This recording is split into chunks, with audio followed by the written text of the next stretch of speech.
SMT Nation, we back. Nation, I want to discuss a topic here today in this video. I think T-Mobile is making some really bad errors in judgment. I've been crunching some numbers. I've been running some calculations on their spending, and I think they're making some huge mistakes. And it's been going on, I would say, probably for the last 4 years. They've been making a lot of financial mistakes, and I know that there's a lot of talk of them making a lot of money now, and they're free cash flow positive now, and those cash flows are going to continue to increase in the future.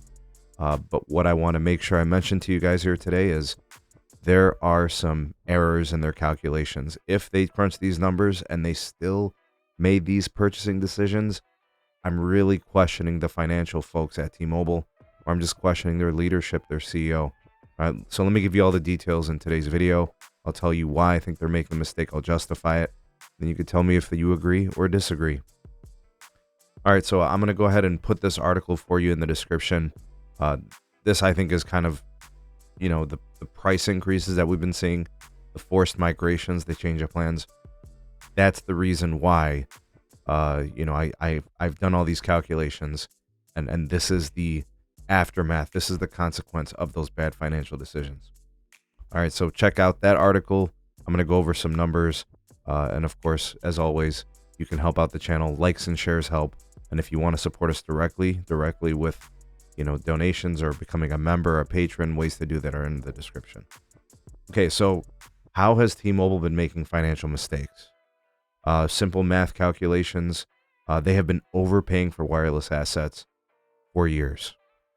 And I looked through every single financial decision and purchase for wireless assets that they have made, going back about 5 years. All right, and T-Mobile customers are paying for those mistakes. All right, why are your bills going up? Why are your plans being force migrated? Why are they charging you all these fees and activations and all this? It's because of these things. All right, so let's go through these things. All right, so first of all, I want to make sure that you guys understand your bills are going up for several reasons.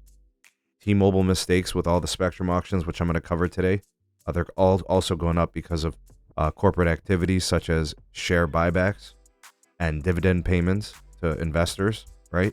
But this goes back, all right? So this goes back to like the Sprint and T-Mobile merger, all right? They knew they couldn't survive in the future without the Sprint assets. They had to make it happen, right? Sprint came with $30+ billion in debt. The transaction itself was valued at over $26 billion, right? So that is massive.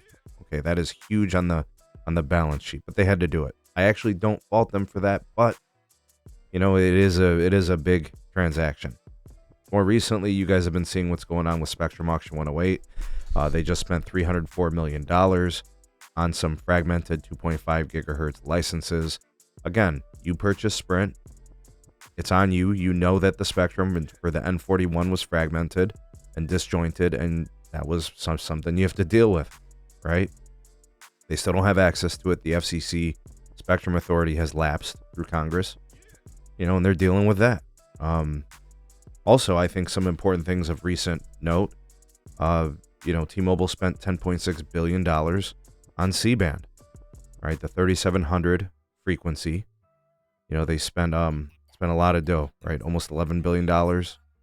They paid $1.3 billion in clearing costs. Even without clearing costs, that's $1.13 per megahertz pop, which is like 15 to 20% higher than any other carrier. All right, when you count the clearing costs, it's $1.29 per megahertz pop, right? So they overpaid for spectrum. All right, so in my estimation, they overpaid for that. They overpaid for the white space licenses. I think they overpaid for Sprint. I think they overpaid for their debt. They've been overpaying. Let's keep going. They paid $3 billion for DoD, right? The 3450 frequency. They spent $3 billion on 199 licenses, right? And this means they're going to have to put up new radios, new antennas, and these are not deep, wide bandwidth channels for 3700 and 3450. These are just small amounts of spectrum, anywhere between maybe 10 and 40 megahertz, right? So they're not game changing. It's not gonna revolutionize their network. It's gonna help. It's gonna be supplemental. It'll offer some capacity, but again, they're overpaying for assets, right? And then we can look at CBRS, right? Spectrum Auction 105 back in 2020, right? Not much different. They bought Spectrum licenses in New York, Florida, New Jersey, South Carolina. They inherited a lot of that, CBRS from Chantel, and they haven't even built it, right? Not to say they spent a lot of money on CBRS, but they just haven't done anything with it, right? So now you've got overpaying for Spectrum, right? You've got, and that's just mid-band, right? Overpaying for Spectrum, not building Spectrum. And actually, we can probably even go back a little bit more to some other auctions, right? mmWave, they purchased 24 gigahertz frequency, almost nationwide, 28 gigahertz frequency, 2/3 of the country, 39 gigahertz frequency across about 80 to 85% of the country, and then 47 gigahertz frequency, which is like most of the country. It's like 95% of it.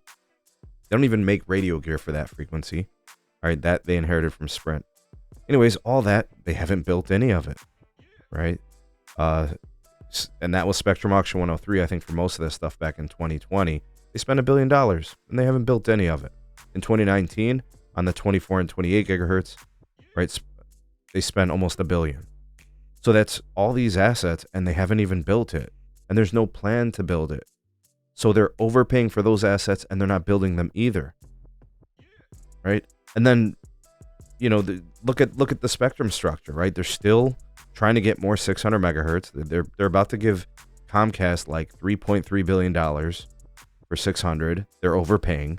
It's not nationwide. It's regional at best, right? There's some key markets, but they're overpaying. They bought Spectrum from Columbia Capital, 51 licenses company, LB licenses company, $3.5 billion, $1.6 billion respectively. They're paying like $2.24, $2.60 per megahertz pop. They're overpaying for all of this. And of course, the customer has to pay.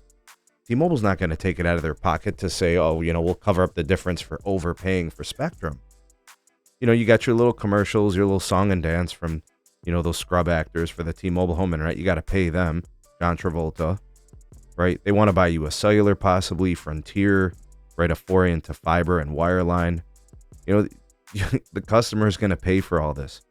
Folks, they have $100 smartphone plan. They're doing forced plan migrations. You got fees for SIM cards. You got all these new fees, right? When you go into the store, you got a fee to walk through the door, right? They got like entry costs. I mean, they are charging you for everything, and it's because of their missteps. In my estimations, and I know a lot of people say that Spectrum is their strength. They have a lot of Spectrum, no doubt, but they've overpaid for all of it. And those types of purchasing decisions deserve to be scrutinized. I remember an article from Dano over on Light Reading where he talked about the quiet brilliance of the T-Mobile Spectrum position. And I questioned it at the time when it was written. It is an absolute mess, right? And then a year later, he's talking about the messy situation that T-Mobile Spectrum is. How the hell did you change in 1 year? What I've been saying the entire time. So when you guys listen to my commentary, when I cover all these things, you're not going to get commentary that's got magenta color shades on. You're going to get objective commentary that uses data as the driving force of logic and reasoning. They have basically overpaid for everything since 2019, from their mergers to their Spectrum to everything in terms of their wireless assets and their future. Now, I don't know why they're willing to do that. I don't know if it's because they feel like AT&T and Verizon would be crushing them without having to overpay for it. I don't know. I really don't know. Maybe we could ask them at an earnings call. Oh, wait, you can't. They won't take your questions because, you're not a magenta rider. You're not riding on the scrotal. They won't take any questions from anybody that'll ask them hardball questions. They just want softballs thrown to them, and stuff that's probably already pre-written. And they just have these guys calling in just because of whatever, putting on the show. But I'm telling you guys right now, the reason why your bills are more expensive, it's because of all of this. All of it, right? Their financial decisions have not been good. They've overpaid for mostly all of their wireless assets. And in all likelihood, they probably will continue to do so. And of course, they still will like refuse to embrace the grind in densifying their network, right? That's what all this spectrum is really all about, right? Put more spectrum on air, create more capacity. But you got two problems. Number one, they're not building out all their spectrum. And number two, they just keep spending on frequencies, overspending compared to their competition. If I had to evaluate their spectrum purchasing decisions, all that, I'm giving them an F. They have overpaid by a lot, and they continue to do so, and I don't think it's going to change in the future. What do you guys think? Sound off in the comment section below. You are the voice of the people, the SMT Nation. Let your voice be heard.